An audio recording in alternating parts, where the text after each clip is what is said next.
killed through our food, through our health, through our schooling systems, through Planned Parenthoods, through pharmaceutical companies, through so many other different things, like even through our TV, even through our music, even through the words that we speak. This is so much deeper than just racism. He is so amazing, I would doubt him never. Psalms 91, I am hiding in his feathers. Obedience, I am doing what him tell us. In the spirit, you can never cap like big letters. What's up, everybody? I am Akila of God. Welcome back to my channel where I help uplift, encourage, and inspire others on how to be the best versions of themselves. If you guys are new to my channel, please feel free to hit that subscribe button and notification bell so you can be notified every time I post another video. So you guys, welcome back to my channel. In today's video, we are going to be talking about this movie that I watched. I don't know if you guys have seen Antebellum yet. I'm not going to give away any details, any spoilers or nothing like that, so no need to worry, you guys. But it is definitely about racial injustice and us being oppressed as Black people and people of color. And as I was watching this movie, me and my husband were watching it, and at the end I felt very liberated. I felt like very inspired at the end of it, and I can't even explain it. I just felt so hopeful because it reminded me a lot of the story of Esau and Jacob. And if you guys are not familiar with the story, these were two brothers, and they were the children of Isaac, and of course Isaac's wife, what's her name? Because there was Abraham and Sarah, and then there was Isaac, and comment down below her name if you guys, where my Bible readers at, comment her name down below. They had two sons, and the firstborn was Esau, and usually the firstborn gets the inheritance, you know, they get the birthright, they get blessed by their father.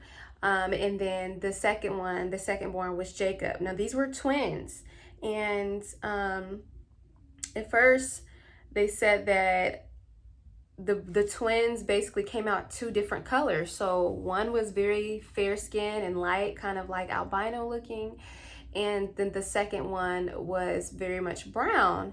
And basically, long story short, the sons, the mother ended up deciding to get Jacob ready, because she said in the womb he always would try to go near a synagogue. Like, she just felt that he was more of the spiritual brother, and Esau was the father's favorite.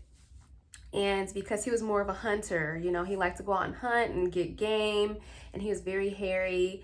And so the mother felt like he didn't deserve the birthright because he wasn't a spiritual leader, and she always knew, even in the womb, that Jacob was. So when it came time for the blessing, she overheard her husband Isaac telling, you know, his son Esau, go get the finest game, bring it back here, and prepare me a soup so that I can bless you. The mother overheard about this, and she decided to let her son Jacob in on it. And she's like, I'm going to prepare everything. I'm going to make the soup, and you serve it to your father so that he can bless you. Because mind you, Isaac is blind during this time, and he can't see which son is which. He knows that Esau is hairier and all that kind of stuff, but he can't really see. So she put her son Jacob in Esau's clothes. She put like the animal, like I forget what animal they said, but it was a hairy animal, and she put it on his skin to make his skin feel more hairier. And basically the father thought it was Esau, and he blessed him. And then Esau finally came back from hunting, and he's like, I got the food, father, like, you know, here it is. And he's like, you were just here. And he was really confused, and come to find out, he realized that he blessed Jacob instead of his favorite son Esau. When Esau came back, this was before the father blessed Jacob. Esau came back from hunting, and he was really hungry, and he saw Jacob in the kitchen making lentil soup, and he basically sold his birthright over a bowl of soup because he thought he was going to die of starvation. So he gave him his birthright, and that was that. So I know y'all probably thinking like, well, okay, yeah. Why are you telling us this whole story? What does any of this have to do with the movie Antebellum? Got you. It goes hand in hand to me, because in the movie, they kept talking a lot about their birthright. And I'm talking about the Caucasians or Europeans, or however you want to look at them. And they were saying it's our birthright to do all this stuff. It's our birthright for this and that, you know. We are the descendants of Jacob. So we have that same bloodline. We share that same inheritance that was promised to us through Jacob and through Isaac and through Abraham. We, as Black people, have been oppressed for too long, okay? And that is why so many people are mad right now. And that is why so many people of color, we are going through hell and back because of this inheritance, because of this promise that God has given us. This whole war that's going on, even spiritually, it boils down to a bloodline. It's not because you were made by some intellectual being who is just high up in the sky and you forgot why you were here and you have to go through this process of remembering who you are, or it's not from some Big Bang theory. This is literally because of a bloodline. Like, this whole war, this whole racial injustice, they're still mad because we have got that birthright. We, the descendants of Jacob, have this promise of ruling, you know. And to finish the story, you guys, Jacob ended up very rich because his father blessed him, and he had so many different descendants, you know, and out of him came the 12 tribes. And in order to make up for, you know, stealing the inheritance from his brother, he gave everything pretty much that he had made, all of his wealth, to his brother Esau. So they both became very rich, and they cried and they made up. So the Esau, we never really heard much more about Esau. We don't really know who came from Esau like that. The Bible specifically focuses a lot on Jacob. We are God's chosen people. We have that promise. We have that inheritance. And therefore, people who have the same skin tone as Esau, even though they're all Black, they all come from Black people, they have a lighter skin, they have lighter eyes, and they're very mad still about the fact that that inheritance, that birthright, was given away to us, okay? Esau sold his birthright, and Esau was mad. He wanted to go off and kill his brother for what he did to him. Once he found out about it, he was plotting to kill his brother Jacob. But Jacob's mom warned him because she heard about Esau's plans, and she sent him away with the okay of his father to go live elsewhere. So he did. But you guys, this is much bigger than just what it seems. It boils down way back to biblical days. This goes back so many different generations. And so I just want us to all remember that we are God's chosen people, and we have been promised all of this great wealth and prosperity and abundance and as many descendants as there is, as the numbers of the stars in the sky.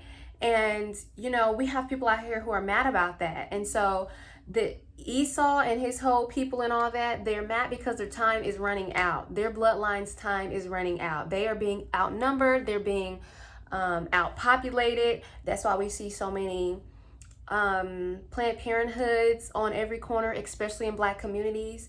And that's why people go so hard and say, yes, it is your body, yes, it is your choice, but yes, you are still killing a soul in that body. Yes, you are still killing innocent babies. You are given life, and this life is about to die because it still has a soul, and you're giving it the okay to be killed. You know, this is what Satan wants. He wants to kill our Black people. He wants to basically create genocide in our communities. And so many people just don't want to hear that because they want to feel like they're, you know, they're able to do what they want to do, which you can. You have free will to do whatever you want, and no one's judging you for that. But according to the Bible, that is still killing an innocent soul and an innocent life. And it's just something that I want all of us to think about as Black people. Like, we are being killed through our food, through our health, through our schooling systems, through Planned Parenthoods, through pharmaceutical companies, through so many other different things, like even through our TV, even through our music, even through the words that we speak. This is so much deeper than just racism. This is about bloodlines, you know? This is literally racism and bloodlines, and because of the promise that God was giving us, and because of everything that we stand for, and because we are powerful, and because we are rich, and because we are all of these amazing things, even though we keep being repressed, down, worked harder. You work longer hours for less pay, and you do this and you do that for less and less and less. We somehow still rise up, and no one knows how. Like, we're still reproducing, we're still repopulating, we're still growing, and they're trying to do whatever they can to keep us confined and to keep us small and to keep us from knowing our worth and our value. And we have to know who we are, you guys. That's why the Bible is so important, because if you don't read it, you're not going to know who you are in Christ. You're not going to know who you are in Yah. You're not going to know who you are in the Most High God. And you're not going to know your power and authority and dominion on this earth. And you're not going to know how to deal with all this racism and this hate. And you're just going to hate yourself because they teach you to hate yourself. But really, they love to hate us. And they hate to love us. And it's just really, really sad. But I don't want to make this longer than it has to be, you guys. Definitely check out that story. It is in Genesis, in the book of Genesis. Start at the beginning and read it all the way down. And so that way you can see where the first fall was, which is in the Garden of Eden. And then it just kept falling down and down and down and down from that point on. But I want to shout out to all of my new subscribers. Thank you guys so much for tuning into my videos. You guys are amazing. And I'm just so happy to see us continuously growing. Thank you guys for spreading my videos and for sharing it to other people, because I could not be able to do this here without God himself and without the help and support of my He Loves God tribe. So I love you guys so, so much. Let's make our ancestors proud, and let's stand strong in our faith and strong in unity. And let's stop hating off of each other because we have different skin tones, and because you're lighter than me and I'm darker than you, you think you're better than me because your hair's curlier or whatever. Like, we are all brothers and sisters. Like, we need to stick together. United we stand, and divided we fall. So without that being said, I will see you guys in another video. Mwah. He is so amazing, I would doubt him never. Psalms 91, I am hiding in his feathers. Obedience, I am doing what him tell us. In the spirit, you can never cap like big letters. Haters wanna block my shine. You